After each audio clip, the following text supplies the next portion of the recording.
अस्सलाम वालेकुम everyone, welcome to my channel. आज ब्रेकफास्ट में बनने वाले हैं क्रैब्स बच्चों के लिए। इसमें 1 कप मैदा डलेगा और हाफ़ इसमें कप डलेगा चीनी, 2 एग्स और दूध 1 कप। दूध आप कंसिस्टेंसी के हिसाब से डाल सकते हैं, पहले आधा डाल लें, अगर थिक लगे तो फिर थोड़ा सा और बाद में डाल लें। सब इंग्रेडिएंट्स जो है हमने इकट्ठे डाल देने हैं मिक्सर में। अगर आपके पास ये वाला स्टैंड मिक्सर नहीं है तो आप हैंड मिक्सर यूज़ कर लें, वो भी नहीं है तो हैंड विस्क यूज़ कर लें जो आम घर में होता है। अगर वो भी नहीं है तो इसको आप फोक की मदद से भी बना सकते हैं, किसी भी तरीके से बना सकते हैं। बहुत क्विक बन जाते हैं, बहुत अच्छे हैं, बच्चों के लिए बहुत हेल्दी है। इसमें दूध जाता है, मैदा जाता है, इसके अलावा इसमें एग्स जाते हैं। बहुत बच्चों के लिए अच्छे हैं। मैंने इसमें 1 कप से थोड़ा कम दूध डाला है और अब जो है वो मैं इसको मिक्सर को चला दूँगी और इसका जो है सब इंग्रेडिएंट्स को अच्छे से आपने मिक्स कर लेना है, कोई भी लम्स ना बने और बड़ी स्मूथ सा एक टेक्सचर सा बन जाए। सही है, तो अब हम इसको मिक्स करेंगे। ओके, मिक्स मैंने कर लिया है। उसके बाद आपने लेना है एक पैन में, आपने थोड़ा सा बटर डाल लें, आप देसी घी डाल लें, आप ऑयल डाल लें, कुछ भी लाइक आप कोई भी चीज़ से इसको कर सकते हैं। बिल्कुल आपने थोड़ा सा इसको बस ग्रीस करना है, ठीक है, बहुत ज़्यादा क्वांटिटी में ऑयल वगैरह यूज़ नहीं करना। ऐसे ये है कि आप जब इसका मिक्सर इसके अंदर ऐड करेंगे तो वो फिर उसकी लाइक एक फ्लैट सा रोटी सी नहीं बनेगी। आपने बिल्कुल बस हल्का सा ग्रीस करना है। एक किसी भी आप कप की मदद से आप मिक्सर को डालें और आपने बहुत आराम से और ध्यान से अपने फ्राइंग पैन को ऐसे टिल्ट करते जाना है कि ये बिल्कुल एक फ्लैट सी रोटी सी बन जाए और जो इसका मटेरियल है वो 1 कप में बिल्कुल सही एक रोटी बन जाती है और फ्लैट सी रोटी बनती है। ये मेरा अंदाज़ा है। इस तरह आपने उसको फैलाते जाना है। और अगर आपके पास नॉन स्टिक पैन नहीं है, नॉन स्टिक तवा भी यूज़ हो सकता है, लेकिन दूसरे तवे से पे ये अच्छे से नहीं बनेगी। बन तो उस पर भी जाती है लेकिन थोड़ा मुश्किल होगी, मेरा एक्सपीरियंस नहीं है उस पर। मैं हमेशा नॉन स्टिक पैन में बनाती हूँ या नॉन स्टिक अगर तवा है तो उस पर भी बहुत अच्छी बन जाएगी। आपने इसको फैला लेना है। आँच जो है आपने बहुत हल्की रखनी है ताकि ये सब चीज़ें अच्छे से पक जाएँ। और स्पैचुला की मदद से, अगर आपके पास स्पैचुला नहीं है तो आप किसी नाइफ़ की नोक भी यूज़ कर सकते हैं, लेकिन उसकी वजह से डेफ़िनेटली ये जो पैन है ये ख़राब होगा। तो इसलिए कोशिश करें कि स्पैचुला की मदद से आपने उसके किनारों को पहले थोड़ा सा रिमूव करना है, उसके बाद उसकी साइड चेंज कर लें। हल्की आंच बिल्कुल आपने रखनी है और दूसरी साइड से भी ये पक जाएगा। तो बहुत अच्छे बनते हैं, बच्चों को पसंद आते हैं। और आप इसके ऊपर कुछ भी लाइक क्रीम लगा दें, हनी लगा दें, मैपल सिरप लगा दें, चॉकलेट सिरप लगा दें, कुछ भी लगा के बच्चों को दे दें, बच्चों को बहुत अच्छा लगता है। अपनी दोनों बेटियों के लिए मैंने ये क्रैप्स बना लिए थे और मैं इस तरह बस इसको एक प्रेजेंटेशन के लिए मैं इसको ऐसे फ़ोल्ड कर रही हूँ। आप किसी भी तरह से दे सकते हैं, रोल भी बना के दे सकते हैं, आप उसको इस तरह सैंडविच टाइप भी बना के दे सकते हैं। चॉकलेट सिरप मेरे पास था अमेरिकन गार्डन का, तो मैंने वो यूज़ किया है। और इसके अलावा मैं कुछ इसमें स्प्रिंकल्स ऐड करूँगी क्योंकि बच्चे थोड़ा अट्रैक्ट हो जाते हैं ऐसी चीज़ों से और वो फिर खुशी खुशी ये चीज़ें खा लेते हैं।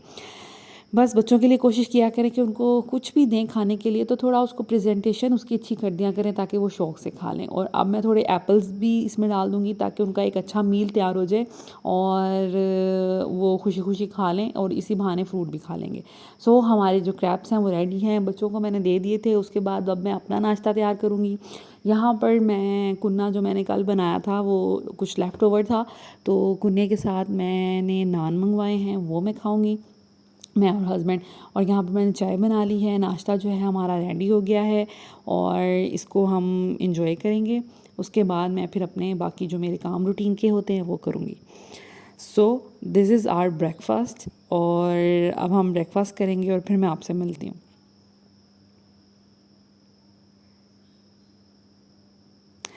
नाश्ता मैंने कर लिया था। उसके बाद जो हैं काम हो गए थे घर के, तो उसके बाद जो मेरे काम होते हैं वो स्टार्ट हो जाते हैं जब मेड जाती है। तो यहाँ पर जो मैंने लॉन्ड्री की थी और वो वाली मैंने सब कपड़े जो हैं बेड पे फैला लिए हैं।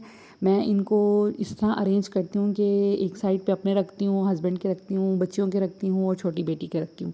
पहले इन सब लॉट्स को मतलब पूरे बंडल को मैं डिफरेंट कैटेगरीज़ में डिवाइड कर लेती हूँ। उसके बाद बैठ के आराम से उसको फ़ोल्ड कर लेती हूँ, तो इस तरह मुझे आसानी होती है।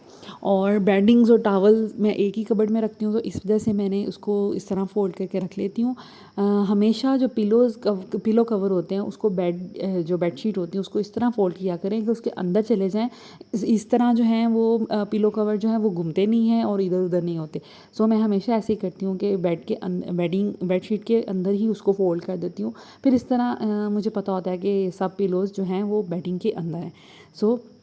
यहाँ पर मैंने ये बेडिंग्स जो हैं वो फ़ोल्ड कर ली हैं। अब मैं जो छोटी बेटी के हैं वो कपड़े उनको उनके उसके कोट में रख दूँगी, और जो हमारे कपड़े हैं वो फ़ोल्ड कर तो उनको उनकी कबर्ड्स वगैरह में रख दूँगी। यहाँ पर मैंने सारे फ़ोल्ड कर लिए थे कपड़े। अब मैं ये जो बेडिंग है उनको उनकी कबर्ड में रख दूँगी। वो वाले मेरे कपड़े हैं, ये बच्चियों के हैं, शर्ट्स अलग हैं, पैंट्स अलग हैं, और वो नमाज़ के कपड़े हैं। अब मैं इन सब कपड़ों को जो भी इनकी स्पेसिफ़िक जगह है, कबर्ड्स हैं, कैबिनेट्स हैं, उनके अंदर रख दूँगी। ऐसे काम साथ साथ कर लें तो बहुत आसानी रहती है, घर में मैस नहीं होता, और साथ साथ आपके काम भी ख़त्म हो जाते हैं। मैंने जैसे ही कपड़े बाहर से उतारे और मैंने इनको सोचा कि मैं अब इनको फ़ोल्ड कर दूँ, एक बेड पे मैंने रख दिए थे, तो उसके बाद मैंने इनको बैठे बैठे फ़ोल्ड कर दिया और मेरे लिए काफ़ी आसानी होगी, ऐसे मैस नहीं रहता। और अब जब मैंने कपड़े आयरन करने होंगे तो मैं कबर्ड से निकालूंगी और आयरनिंग करूँगी और इनको हैंग कर दूँगी, लेकिन तब तक ये भी समेटे रहने चाहिए। कपड़े मैंने सारे रख दिए थे। उसके बाद अब मैं आज सोच रही हूँ कि ये दोनों रूम्स की बेडशीट चेंज करूँ, मैं वो करने लगी हूँ, और इनको मैं वॉश करने के लिए रख दूँगी लॉन्ड्री बास्केट में, या आप अगर फ़ौरन भी वॉश कर सकते हैं। मैंने जो है बेडशीट चेंज कर दी। इसके नीचे मैंने मैट्रेस कवर बिछाया, ये बहुत ज़रूरी है, वरना आपका मैट्रेस बहुत गंदा हो जाता है, और बच्चों की वजह से तो मैट्रेस यकीनन गंदा हो जाता है। बच्चे कभी ड्रिंक गिरा देते हैं, कभी दूध गिरा देते हैं। मैट्रेस कवर से ये होता है कि काफ़ी बचत हो जाती है। आप उसको उतारें 10-15 दिन के बाद और उसको वॉश कर दें। बच्चों का जो बेड है वो मैंने बना लिया था, और मैं इस रूम में जो यूज़ करती हूँ, इस रूम की जो थीम है वो पिंक एंड वाइट है, तो तकरीबन इसमें पिंक कलर की ही बेडशीट्स होती हैं, और पिंक कलर वैसे भी लड़कियों का होता है, तो मुझे ये कलर जो लाइट सा पिंक है बड़ा खूबसूरत लगता है, तो इस रूम को मैंने इसी तरह प्लान किया हुआ है। बच्चियों का मैंने बेड बना लिया था। इसके बाद मैं अब अपने रूम की चेंज करूँगी बेडशीट, और जैसा कि मैंने आपको पहले बताया था कि मेरे रूम की जो थीम है वो तकरीबन white and blue and grey है, तो मैं इसमें ज़्यादातर ये इन्हीं कलर की बेडशीट्स बिछाती हूँ। यहाँ पर मैंने अपने बेड को भी ठीक कर लिया था, और आप यकीन करें कि अगर बेडशीट आप जब नीट एंड क्लीन कर देते हैं तो आपको ऐसा लगता है कि जैसे पूरा घर नीट एंड क्लीन हो गया। अगर बेड बिखरा हो तो पूरा घर बिखरा हुआ लगता है। यहाँ पर मैं 4 पिलोज़ रखती हूँ, बिकॉज़ हमें 4 ही पिलो पसंद है, और मेरे हस्बैंड को भी ज़्यादा पिलोज़ चाहिए होते हैं, मुझे भी समटाइम ज़्यादा पिलो चाहिए होते हैं। यहाँ पर 4 मैं पिलोज़ रखती हूँ, और अब मैंने जो ब्लैंकेट है उसको भी फ़ोल्ड कर लिया था, और बाकी मैं फिर छोटे-छोटे काम, डस्टिंग और ये सब कुछ साथ-साथ फिर करती रहती हूँ। बेडिंग हो गई थी। उसके बाद मैंने सोचा कि अब मैं किचन में चली जाऊँ, किचन में जाके कुछ बर्तन वॉश कर लूँ, बिकॉज़ ब्रेकफास्ट के मैंने वॉश नहीं किए थे, अब मैं करूँगी। और बस काम जो है ये रूटीन इसी तरह चलती रहती है कि आप किचन में जाते हैं, साथ में आपने खाना भी रखा होता है, आपने सम टाइम लॉन्ड्री में कपड़े भी डाले होते हैं, तो एक हाउसवाइफ़ की लाइफ इसी तरह चलती रहती है। लेकिन अल्हम्दुलिल्लाह वी आर ब्लेस्ड कि हमारे पास एक फ़ैमिली है और हमारे पास इतने काम हैं उनके करने के लिए। कभी कभी मैं ये सोचती हूँ कि एक हाउसवाइफ़ की लाइफ इतनी टफ़ होती है, तो जो वर्किंग लेडी हैं वो कैसे मैनेज करती हैं। तो अगर आप भी कोई वर्किंग लेडी हैं तो मुझे ज़रूर बताइएगा कमेंट्स में कि आप लोग कैसे अपने काम मैनेज करते हैं, बिकॉज़ हमारे पास तो घर के कामों से इतनी फुर्सत ही नहीं होती कि हम समटाइम्स कुछ और भी काम करें। लेकिन एनीवेज़, यहाँ पर मैंने ड्रॉपर जो है मेडिसिन वाला, वो एक कैप में लिक्विड और पानी डालकर उसके साथ उसको वॉश किया, बड़े अच्छे से वॉश हो जाता है, अंदर तक जो मेडिसिन वगैरह लगी होती है वो वॉश हो जाती है। वो कर लिया मैंने, और बर्तन मेरे ऑलमोस्ट ख़त्म होने वाले हैं, और इसके बाद मैं फिर क्लीन करूँगी किचन को, और मेरा काम जो है यहाँ पर थोड़ी देर के लिए वाइंड अप हो जाएगा। बर्तन मैंने धो लिए थे। अभी मैं आपको टिप बताऊंगी, जो ब्लेंडर होता है उसको कैसे वॉश करना है आपने। सो जो अक्सर हम देखते हैं कि ब्लेंडर के नीचे वाली जगह जो होती है हम उसको निगलेक्ट कर देते हैं और वो काफ़ी गंदी हो जाती है, उसके अंदर कुछ चीज़ें फंस जाती हैं। सो कोशिश करें कि उसको भी साफ़ करें। आप जैसे फीडर वॉश करने वाला छोटा वाला ब्रश होता है, आप देख सकते हैं ये वाला, इस पर थोड़ा सा सोप लगाएं और इसके अंदर जितने भी ये पोर्शंस बने होते हैं, जितने भी ये जगह बनी होती है, आप इसमें अच्छी तरह उसको वॉश करें तो बहुत अच्छे से वॉश हो जाता है। ये जो है मैंने स्पेयर रखा हुआ है, आप इस तरह कोई भी फीडर वॉश करने वाला जो ब्रश होता है उस तरह कोई स्पेयर रख लिया करें इस तरह की चीज़ों, किचन वगैरह साफ़ करने के लिए, तो बड़ा अच्छा रहता है। सो इसके बाहर वाली साइड में ये जो लाइंस होती हैं ये भी हमेशा निगलेक्ट होती हैं, आप बस उसको हल्का हल्का साफ़ कर लेते हैं तो ये भी काफ़ी गंदी होती हैं। और जो ग्लास और प्लास्टिक के दरमियान जगह होती है वो भी, वहाँ पर स्पंज वगैरह नहीं पहुँचता तो वो भी गंदी हो जाती है, उसमें भी चीज़ें फंस जाती हैं। तो उसको भी इस तरह साफ़ कर लिया करें, बहुत अच्छे से साफ़ हो जाता है। और इसको करना चाहिए साफ़, इसको कभी भी निगलेक्ट ना छोड़ें।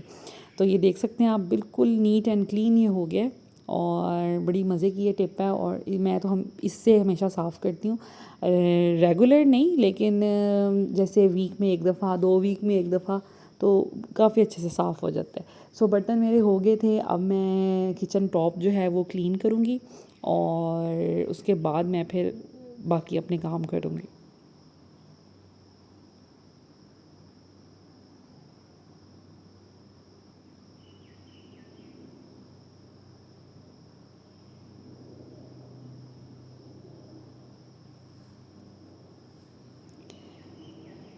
किचन का जो काम है वो अब हो गया था और उसके बाद बच्चे जो हैं वो खेल रहे थे, तो मैंने सोचा मैं कुछ प्लान कर लूँ। मेरी बेटी की बर्थडे आने वाली है, फर्स्ट बर्थडे, जो सबसे छोटी मेरी बेटी है, तो उसके लिए मुझे कुछ प्लानिंग करनी है। ये मेरी नोटबुक है, इसी में मैं सब चीज़ें अपनी प्लान वगैरह करती हूँ। सो इज़ा की बर्थडे की प्लानिंग हो रही थी।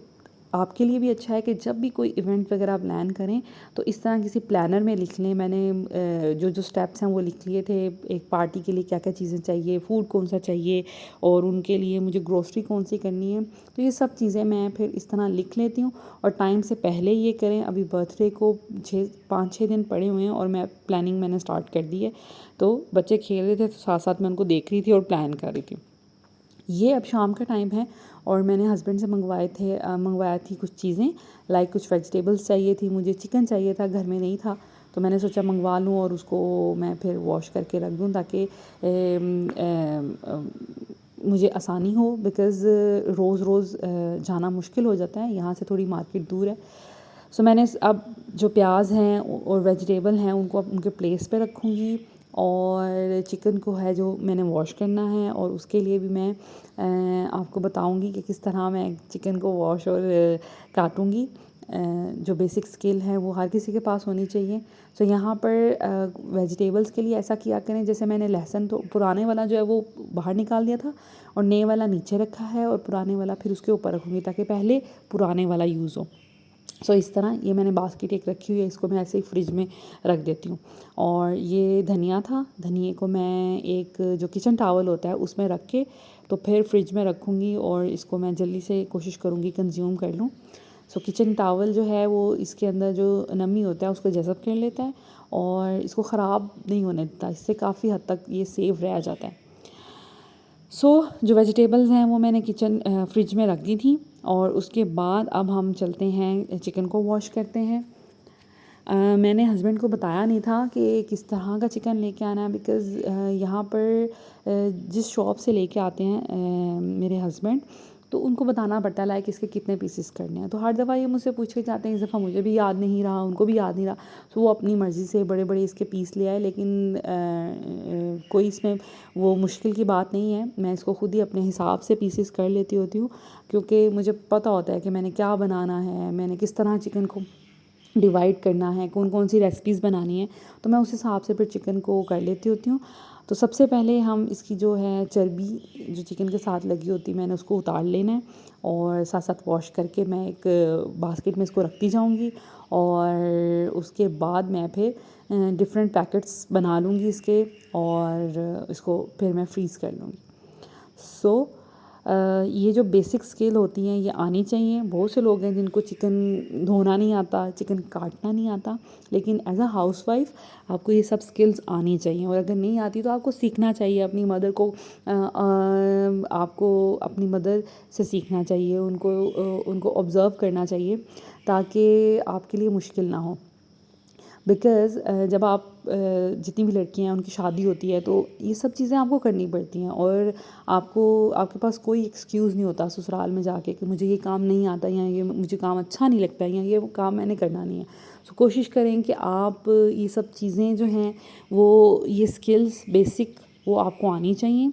और घर के भी जितने भी काम हैं आपको बेसिक जो स्किल्स हैं वो आनी चाहिए। वॉशिंग मशीन कैसे ऑपरेट करनी है, अगर वो स्टॉप होगी उसको कैसे ऑन करना है, और स्विच कैसे चेंज करने हैं, थोड़ा बहुत इस तरह की चीज़ें आपको आनी चाहिए। सो चिकन मेरा जो है वो सारा मैंने वॉश कर लिया था। उसके बाद मैं अब चिकन को काट रही हूँ। मैंने एक ये बुचर्स नाइफ़ इसे कह सकते हैं, ये बड़ी सी नाइफ़ एक रखी हुई है, और कटिंग बोर्ड पे मैं इसको काट लूँगी। जितने भी पीसेस, जिस तरह के भी मुझे पीसेस चाहिए तो वो मैं काट लूँगी। बोनलेस जो है पार्ट वो हम कम ही खाते हैं, और ज़्यादातर लोग कम ही खाते हैं। बोनलेस ज़्यादातर लोगों को पसंद नहीं होता। सो उसको मैं थोड़ा थोड़ा अलग रखती जाती हूँ। उसका फिर ये है कि रैप्स वगैरह बना लेती हूँ, चीज़ें बना लेती हूँ, और बाकी जो है बोन वाला उसको अलग रख लेती हूँ। ओके, तो यहाँ पर मैंने वेइंग स्केल लिया है, और मैंने ये कुछ मेरे पास बैग्स हैं वो मैंने लिए हैं, सील बैग्स। इसमें मैं डिफरेंट पोर्शन बना के रख लूँगी और मेजर कर लूँगी लाइक मुझे कितना चाहिए। तो 1 kg के मैंने 2 पैकेट्स बना लिए थे, और उसके बाद ये जो पैकेट्स थे मेरे 3 जो पैकेट्स हैं मेरे पास वेस्ट हो गए थे। I don't know, new packets थे और वो नीचे से फट रहे थे। एनीवेज़ अब मैं नए लेके आऊँगी, ये मेरे पास ख़त्म हो गए हैं। सो 2 पैकेट मैंने जो हैं वो बड़े लाइक 1 kg वाले बना लिए थे, और 2 पैकेट मैंने छोटे छोटे बना लिए थे हमारे रूटीन के, और 1 पैकेट मैंने बोनलेस का बना लिया था, और एक जो पैकेट है वो मैंने बनाया था मेरे जो हस्बैंड है वो लेके आए थे 1 चिकन बटरफ्लाई। तो इसको मैं काट लूँगी, इसमें से जो हड्डी वाला पार्ट है वो अलग कर लूँगी। और वैसे तो हमेशा ये इस तरह अलग करके लेके आते हैं, इस दफ़ा वो हड्डी भी थी साथ में। तो ये मेरा पहला एक्सपीरियंस था, लेकिन मैं परेशान नहीं हुई और मैंने कोशिश की कि मैं इसको खुद ही करूँ। तो मैंने इसको कर लिया था। थोड़ा मुझे इसको समझने में थोड़ा टाइम लगा, लेकिन ये हो गया था। तो मैंने हड्डी वाला जो पार्ट है उसको अलग कर लिया लाइक मीट से। सो इसकी जो बटरफ्लाई हैं ये भी मैं वैसे ही रख लूँगी। जब भी मुझे कुछ बोनलेस चाहिए होगा, बनाना होगा, तो मैं इसको डीफ्रोस्ट करके तो फिर अगर कटिंग करनी होगी काट लूँगी। और जो हड्डी वाला पार्ट है इसमें थोड़ा चिकन रह गया था, तो ये मैं वेस्ट नहीं करूँगी, इसकी स्टॉक बना लूँगी, कोई सूप बना लूँगी, या किसी दिन दाल में डाल लूँगी तो थोड़ा अच्छा फ्लेवर ऐड हो जाएगा। तो बेसिक ये है कि किसी भी चीज़ को वेस्ट नहीं करना चाहिए, हमें हर चीज़ को यूटिलाइज़ करना चाहिए।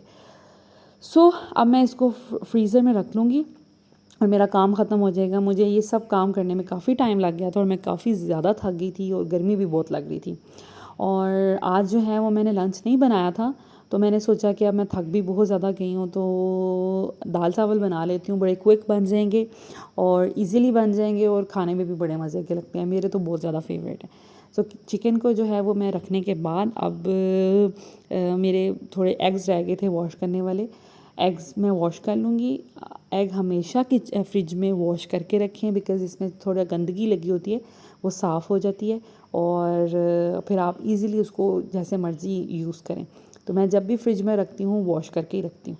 तो यहाँ पर मैंने एक बास्केट में डाल दिया ताकि उसमें से पानी जो है वो निकल जाए। अब मेरा जो किचन का काम है वो ख़त्म हो गया, लेकिन अभी मेरा डिनर रह गया बनाने वाला। तो अब मैं डिनर की तैयारी करूँगी। डिनर में मैंने जैसा आपको बताया कि मैं दाल चावल बनाने लगी थी, तो बड़ा क्विक सा वे है, 5 मिनट में दाल बन जाती है बड़ा इजीली।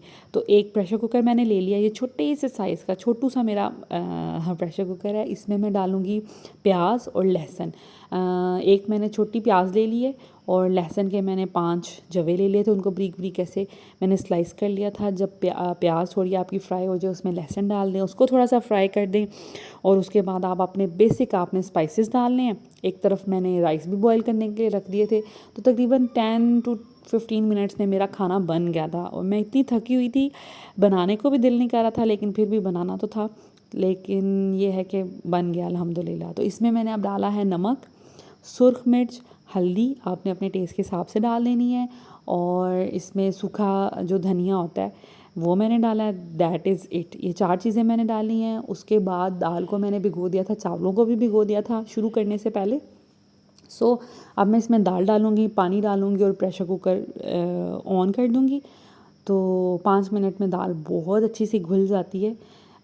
वैसे आप दूसरी पतीली में भी बना सकते हैं, लेकिन मुझे जो है दाल घुली हुई अच्छी लगती है और मुझे जल्दी भी बनाना था, तो इस वजह से मैं फिर प्रेशर कुकर में ही ज़्यादातर बनाती हूँ।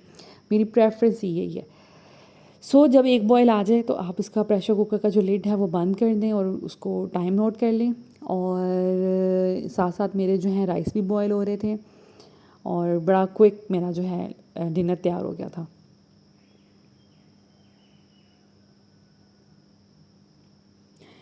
ओके, तो आप देख सकते हैं दाल जो है मेरी रेडी हो गई है। अभी मैंने प्रेशर कुकर का जो लिड है वो ऑफ़ किया है और मुझे कंसिस्टेंसी इसकी थोड़ी लगी थी गाढ़ी, तो मैंने इसमें थोड़ा सा पानी ऐड कर दिया। मैं तेज़ करके चूल्हा इसको थोड़ा बॉयल 2-3 दफ़ा दिलवा लूँगी। अच्छा, जब आपकी दाल रेडी हो जाए, मैं सिर्फ इसमें प्याज और लहसुन डालती हूँ, कुछ लोग टमाटर भी डालते हैं, वो आपकी मर्ज़ी है, लेकिन मैं इसी तरह बनाती हूँ। तो एंड पे मैं बिल्कुल लास्ट में मैं ज़ीरा और गरम मसाला डालती हूँ। ज़ीरा आज मेरे पास नहीं था, तो मैंने डायरेक्ट गरम मसाला डाल दिया है। और लेकिन ट्रस्ट मी, ज़ीरे को अगर आप हाथ से थोड़ा मसल के डालें तो बहुत दाल में अच्छा फ्लेवर आता है। और ये स्टेप जो है आपने लास्ट में ही करना है। उसके अलावा इसमें मैं अब हरी मिर्चें डालूँगी साबुत, उससे ये है कि दाल का अरोमा बहुत अच्छा आता है। उसके बाद मैं इसमें डालूँगी धनिया, थोड़ा सा पकाऊँगी इसको और दैट इज़ इट। गरम मसाला डाल के मैंने उसको अच्छे से मिक्स कर लिया है, ताकि उसमें कोई भी क्लॉट सा ना बने मसाले का, और अच्छी तरह गरम मसाला इसके अंदर ऐड हो जाए। 2 मैंने इसमें हरी मिर्चें डाली हैं, इससे इतना अच्छा अरोमा आता है और खुशबू आप फ़ील कर सकते हैं। आप इस तरह बना के देखें तो आपको पता चलेगा कि इसकी एक अलग ही अरोमा होता है। और इसमें मैं हरा धनिया दाल, मतलब दाल हरे धनिए के बगैर तो कुछ मतलब कुछ भी नहीं होती। सारा कमाल ही दाल का इसका धनिए का होता है। मैंने धनिया इसमें डाल दिया है, मुझे बहुत अच्छा लगता है दाल में ज़्यादा धनिया। तैयार हो गई है हमारी दाल। इस तरफ जो है राइस भी बन गए हैं। राइस जो हैं दम पे मैंने रखे थे, तो हमारा जो है खाना वो बन गया। मैं इसको सर्व करूँगी और खाऊँगी।